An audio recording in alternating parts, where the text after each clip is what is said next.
Hey everyone, Christy here, telling you a little bit about the vermiculture bin. Today I had just added a nice fresh layer of damp newspaper. I put it in a bucket of water and then I just wring it out so it's like the consistency of a damp sponge. You don't want it dripping wet or your worms will drown. But behind the shredded stuff is more shredded newspaper and vermicompost.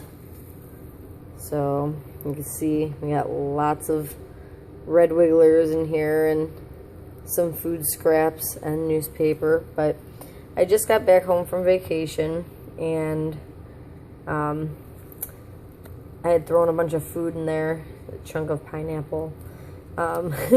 So I threw a bunch of food in here.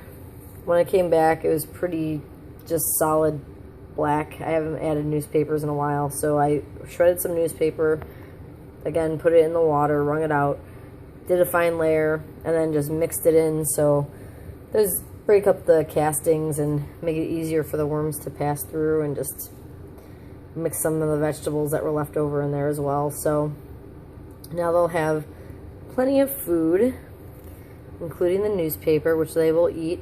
So you want to make sure that you're using the flat newspaper and not the shiny. It is soy-based, but the shiny newspaper has a varnish on it that could be toxic. So you don't want to use that. And yeah, like I said, throw your food in there.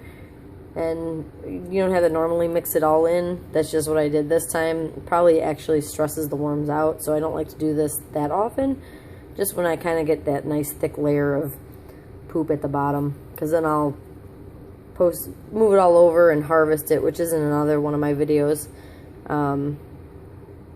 And yeah, so that's kind of that's what I do with my worm bin when I come back from a trip or just need to get it healthy again and have a good mix. So after we're done, just tucking this shredded newspaper over. It's a couple inches thick.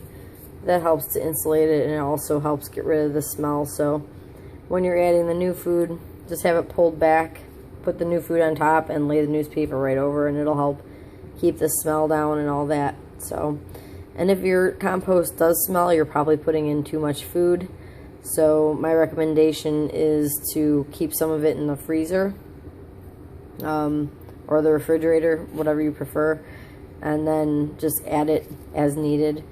That's usually what I do until I get some more worms, but this is what we do for now. So hope you enjoyed, and if you have any questions, please let me know. Thanks.